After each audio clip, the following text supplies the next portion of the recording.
Hello again, everyone. I'm Rachel Carpenter, and I'd like to introduce you to Fireworks for the 4th Semiquincentennial Edition, a real-time game of card-flipping frantic fun for 1 to 2 players. Fireworks for the 4th was originally designed for the 2024 Board Game Geek 2-player print-and-play contest. It did really well, considering that it was a very simple, straightforward ordering game with hidden information, communication limits, and it was a real-time game. Fireworks for the 4th Semiquincentennial Edition is the most deluxeified version I could ever imagine for the game. So it's officially Minutes to Midnight Deluxe. It's still, at its heart, the same 2-player game. It also still has the solo mode. So let's open the box, shall we? Opening the box, you will see this little box. This is something that I have wanted to include for a very, very long time. This is a digital timer. It is a stock component, and there's no guarantee of the colors or any of that, but it does exactly what you need it to do. You can set it for up to 99 minutes, hit start, and it counts down. So this is perfect for any of the Minutes to Midnight games. In addition to the timer, you have the circular cards. You'll notice they're quite a bit bigger than the cards in the original game. So we have the circular cards. You'll also notice the fuse is still around for player 1, and now the lighter has become a match. And the most exciting part of what is in this box is the playmat has now become a full-size game board. Yeah, this is kind of amazing.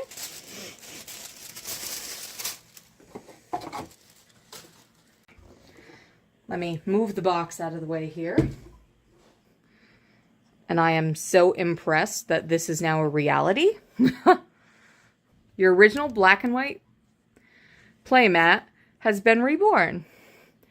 And for anyone who has ever been to a county fair or a July 4th celebration or anything where you had fireworks, this is instantly recognizable. You have the mortar tubes where you have the balls that are going to go in. This looks like chipboard. So this is probably the most exciting part for fans of the original. However, this is the part that's most exciting for me as the designer. You are looking at a real rulebook. The rules will be familiar to anyone who played the original. Again, the only major change is that the previous frantic mode went from 1 minute to 2 minutes. And lighter has become a match. Fireworks for the 4th is a real-time cooperative game for 2 players. The game is played in 2 to 10 minutes depending on the difficulty level chosen.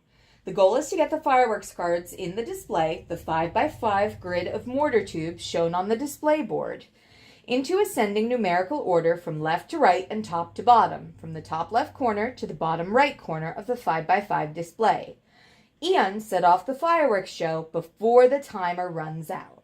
Game setup. Simply lay out the display board. It shows the 5x5 grid of mortar tubes that make up the display. Note the fuse coming off the bottom left corner of the display board. This is where you will play the fuse card and light it. Play the match card in order to set off the display and light up the night sky with the fireworks show at the end of the game. One player takes the match card, the other player takes the fuse card. It doesn't matter which player gets which item, as both are needed to end the game. Shuffle all 25 of the fireworks cards. All the fireworks cards have a gold back. However, the front is different and shows the numbers. So we're going to shuffle all of these and then deal them onto the mortar tubes.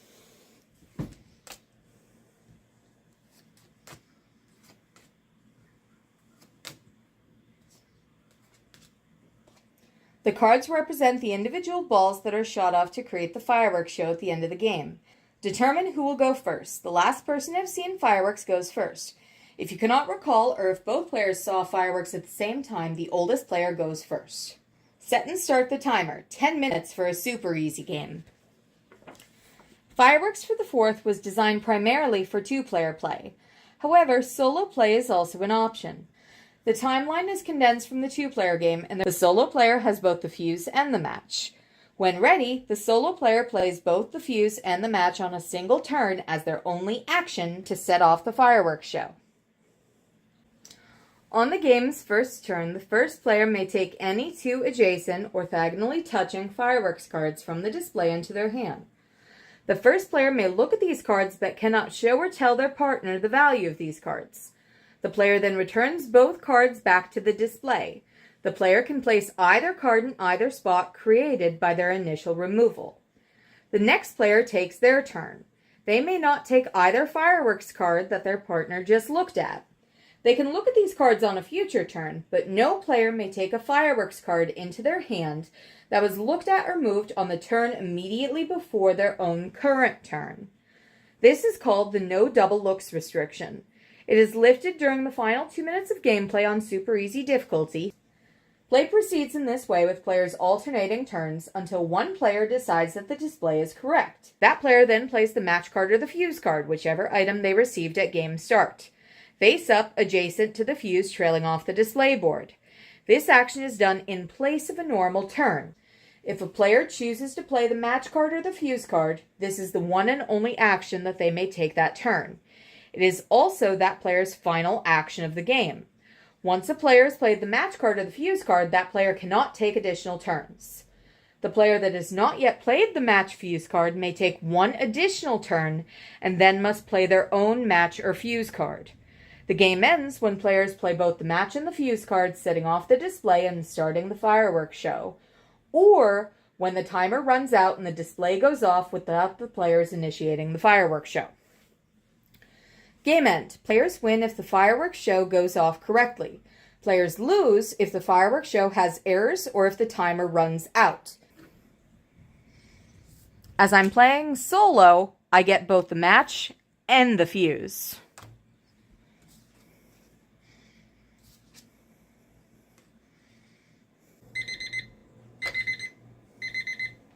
When the fireworks show goes off, reveal the fireworks starting from the top left corner to the bottom right.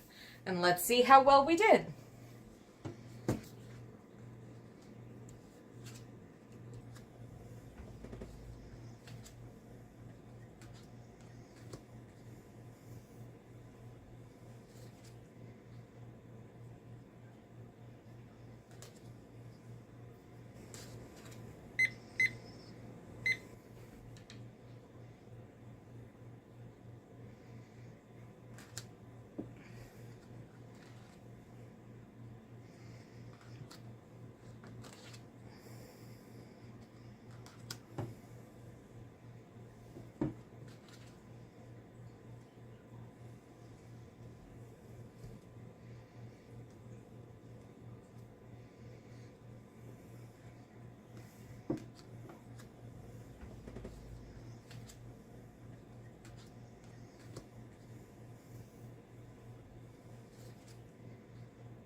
Woohoo! We did it!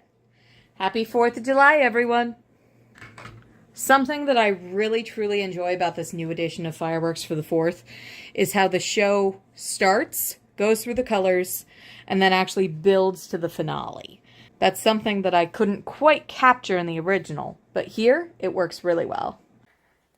Thanks for watching! You can find Fireworks for the 4th Semiquincentennial Edition and the rest of my America 250 games on the Game Crafter. Stay playful, and thanks again for supporting me.